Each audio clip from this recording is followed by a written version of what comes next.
Halo teman-teman semuanya, selamat datang kembali di channel ini. Jumpa lagi dengan saya Vicky Himpong. Bagaimana kabar kalian semuanya? Aku berharap teman-teman semua di rumah bersama dengan keluarga tercinta selalu dalam keadaan yang sehat. Video kali ini kembali lagi kita akan membahas video yang sudah dirangkum untuk memberikan teman-teman semua edukasi ya. Pembahasan ini saya berharap ini bisa mengedukasi. Ini adalah berita-berita terupdate tentang kejadian-kejadian yang terjadi dalam dunia perpolitikan kita hari ini. Sebelum kita akan membahas videonya teman-teman, buat kalian semua yang mau memesan kaos seperti yang saya pakai, ya kita sama-sama gunakan momentum ini, hashtag terima kasih Jokowi, dengan desain belakang seperti ini. Ada tulisan nama channel YouTube saya, Vicky Himpong, di bawahnya teman-teman. Kalian bisa langsung memesannya itu di kolom komentar. Saya akan pin nomor WhatsApp admin saya dan kalian juga bisa mendapatkannya di deskripsi video ini. Ya teman-teman ya. Jangan sampai ketinggalan karena edisi ini hanya sampai tanggal 20 Oktober saja teman-teman. Kita pergunakan momentumnya ada untuk mengekspresikan simbolis rasa terima kasih kita dengan memakai kaos ini. Biar para pembenci Pak Jokowi makin sakit hati.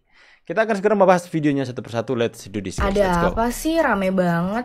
Oh ini bukanlah, ini mah bukan dinasti namanya. Ingat ya, bukan dinasti namanya. Nah, kan terus, dinasti itu yang dipilih sama rakyat ya. Kalau ini kan bukan, ini kan dipilih ibu. Tapi kok sampai ada 2 caleg terpilih yang mundur ya? Itu kenapa sih?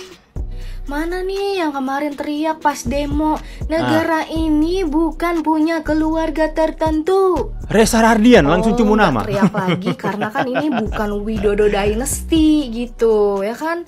Iya, ini tuh bukan dinasti. Lebih tepatnya ini tuh bukan Widodo Dynasty. Jadi nggak usah dipermasalahkan kan? Iya bener. Jadi nggak masalah kan? Nggak apa-apa kan? Bukan begitu warga? Ya udah, semoga amanah ya ibu ya. Oh iya, pesan dari saya nih bu sebagai rakyat, kebiasaan matiin mic-nya itu ilangin ya bu kalau bisa ya bu. Jangan kebiasaan. Thank you. Ada apa sih, rame banget? Saya Wiwi Sukesi. Tunggu, apa ini? Bukti Mak Banteng membegal suara kadernya demi cucunya. Kader PDI Perjuangan yang ditugaskan sebagai caleg nomor urut 3 pada Pileg 2024-2029 Dapil Kota Malang 2 Kecamatan Blimbing. Incumbent anggota DPRD Kota Malang hasil Pileg 2019-2024. Kali ini melanjutkan konferensi pers 3 Agustus 2024 yang isinya terkait perjalanan saya menempuh keadilan yang sudah saya lalui mulai dari DPD PDI Perjuangan Jawa Timur, yang justru di DPD sinilah fakta kebenaran dan fakta kecurangan ditemukan. Sampai dengan saya menempuh ke Mahkamah Partai DPP PDI Perjuangan. Karena itu ketentuan internal partai kami. Sudah bu, keluar aja bu. Coba bergabung dengan partai lain ya. Yang benar-benar partai yang ya tidak semena-mena terhadap kadernya, yang menganggap kader-kader partainya adalah anggota bagian dari tubuh partai itu sendiri, bukan sebagai petugas. Yang dimana petugas itu dalam bahasa kasarnya seperti babu yang harus taat dan tunduk apapun yang dikatakan. Sekalipun kalian sudah berdarah-darah kampanye memenangkan sebuah daerah untuk kalian bisa menjadi calon legislatif, tapi kalian bisa saja digantikan dan kalian harus taat dan tunduk karena kalian petugas ya, bukan anggota ya. Kalau anggota ya, kalau kalian adalah anggota, kalian sakit itu satu tubuh berasa ya, kalian disakiti, jadi akan saling care satu dengan yang lain. Tapi kalau petugas, kalian bisa saja dikorbankan untuk kepentingan mereka sendiri. Who knows teman-teman ya. Yang hitam. Ketika Najwa, Ernest, Reza Rahardian dan kawan-kawan diam soal Romi PDIP. Betul. Saya tidak akan menerima jabatan apapun dari Prabowo. Koplak, emang ada yang mau nawarin jabatan seekor pecundang katanya. Seekor pecundang. Saya pikir lagu ya, seekor kera terpuruk terpenjara dalam gua di gunung tinggi sunyi tempat hukuman para dewa. Aduh, pede amat loh ya, pede. Saya akan menolak jabatan apapun yang akan diberikan kepada Pak Prabowo. Emang ada yang mau nawarin jabatan kepada seekor pecundang? Itu captionnya, bukan saya teman-teman ya. Coba kita baca komentar netizen. Salah aktif ya. Rakyat Mulyono ya. Nah, setujukah kalau Refli Harun jadi security di rumah makan Pak Prabowo? Security. Kalau Bapak Prabowo tidak mungkin mengambil barang yang tidak berguna ya. Lagi ngarep ya. Kenapa kok tidak mau? Rakyat Indonesia 70% juga nggak rela kalau kamu dapat jabatan. Emang siapa yang mau ngasih jabatan? Pede amat Anda ya. Emang Bapak ditawarin. Sing nawarin jabatan sopo, yang ngajak kamu siapa?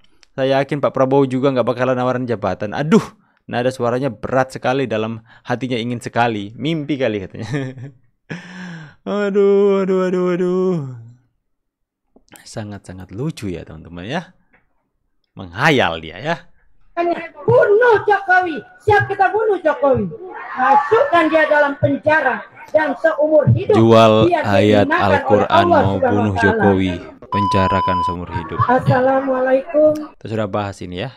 Inilah yang mereka menggunakan demokrasi dengan cara-cara seperti ini. Dengan ribnya, matinya budi pekerti dari seorang yang sudah berumur, yang sudah tua seperti ini, yang seharusnya menjadi panutan dan teladan kepada generasi-generasi selanjutnya, malah mereka hanya menunjukkan karakter seperti orang yang tidak mempunyai pendidikan, orang yang tidak mempunyai akhlak sama sekali. Ditunjukkan, dipertontonkan seperti ini, mengatakan bunuh presiden. Lantas anak-anak kita bisa melihat ini di media sosial.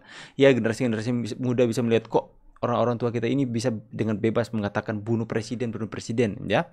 Mau jadi apa jika orang-orang yang seharusnya bisa memberikan pembelajaran, wejangan-wejangan kepada generasi-generasi muda sudah hancur akhlaknya dan otaknya seperti ini teman-teman ya. Miris. Tapi kita bersyukur hanya sebagian persen saja ibu-ibu seperti ini ya teman-teman ya. Gas terus bang, gas lah ya kan. Apalagi nggak cuma Najwa Shihab sang provokator peringatan darurat dan juga media dia yang agak lain itu guys. Ini kalian tag nih, kalian tanya. Oh situ kan drama. Kali ini kok nggak nangis kau Esther, tapi kau sarjana hukum UGM gitu ya kan. Udah jelas-jelas politik dinasti, kemana kok nggak bersuara? Fix ya guys, campaign peringatan darurat ini bayaran. Biarpun gue mau nangis, gue nggak pernah ngerasa bayaran ini sama orang yang udah gue pilih 2 kali, lu tahu? Aduh sumpah gue juga jadi mau nangis demi campaign peringatan darurat, cari baju yang warnanya sama dan juga menipu seorang kesaksian palsu karena aku telah memilih 2 kali. Memilih 2 kali bagaimana? Umur lu kan 23 nih, di tahun 2014 kau nyoblos apa Esther? Jangan gitu Esther ya dek ya kan sarjana jangan dia dicoblos. Kok nipu-nipu? Gara ini memang darurat kalau sarjana hukumnya pada kayak kau.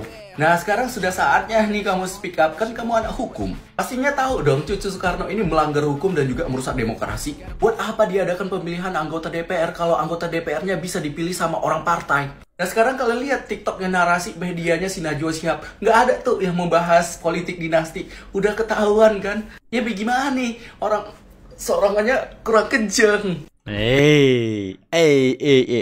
Jadi ketahuan kan? Semuanya buzzer kemarin ya. Info Mbak Najwa posisi.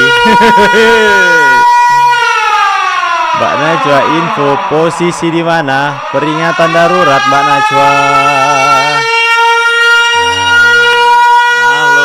Nah, ya. Oke lah teman-teman ya. Jadi ya itulah. Seperti Pak Bambang Pacul pernah mengatakan, itu orang baik itu jangan kalian lawan. Karena yang menjadi pembela itu bukan dia sendiri, tapi yang maha kuasa. Ya, orang baik itu kalau orang seperti Pak Jokowi itu, orang-orang yang memfitnahnya, orang-orang yang mengolok-olok dia tidak keluar-keluar di media sosial, tapi dia bawa dalam doanya. Dan yang menjadi pembela Pak Jokowi adalah Tuhan yang dia selalu mengadu. hanya kepada Tuhan dia selalu mengadukan semua persoalan hidupnya. Dan akhirnya segala serangan-serangan terhadap dia berbalik semuanya, ya, dari peringatan darurat biru berbalik peringatan darurat merah. Siapa itu merah? Partai apa? Ya, jadi semuanya berbalik. Seperti Pak Jokowi nggak perlu untuk koar-koar meluapkan emosi di media sosial untuk membela diri, untuk menyatakan saya nggak bersalah. Apa yang dituduhkan kepada saya tidak perlu. Biar nanti cara Tuhan yang membuat semuanya. Akhirnya kan berbalik semuanya. Masyarakat jadi tahu, lah berarti yang kalian teriak-teriak selama ini bukan kalian mewakili rakyat, hanya kepentingan tertentu. Setelah ada kejadian dinasti yang terjadi, kalian diam. Berarti masyarakat semakin dibuat sadar dengan cara-cara yang tidak terduga oleh Tuhan sendiri yang menjadi pembela orang baik. Jadi hikmahnya, edukasinya, pesannya kita di video ini, jika ada orang yang merendahkan kita, ada orang yang mengolok-olok kita, membuli, menghina kita, nggak perlu untuk menghabiskan energi dengan kita marah-marah, teriak-teriak, apalagi status di sosial media. Itu hanya membuat mereka senang saja. Tapi bawa semuanya di dalam ruang doa kita. Naikkan doa kita kepada Tuhan, dan percayalah, Tuhan akan membela perkaramu dan mempermalukan mereka yang mengolok-olokmu, menghinamu, dan merendahkan. Semuanya akan dibalik Tuhan. Mereka yang akan dipermalukan, teman-teman. Percayalah, ya. Saya akan pamit, teman-teman. Tapi sebelum itu, buat kalian sekali lagi yang ingin pesan kaos #terima kasih Jokowi, desainnya seperti ini. Ada tulisan nama channel saya, YouTube Vicky Himpong. Kalian bisa mendapatkan WhatsApp admin saya di kolom komentar ataupun di deskripsi. Saya pamit dulu. See you on the next video and God bless you.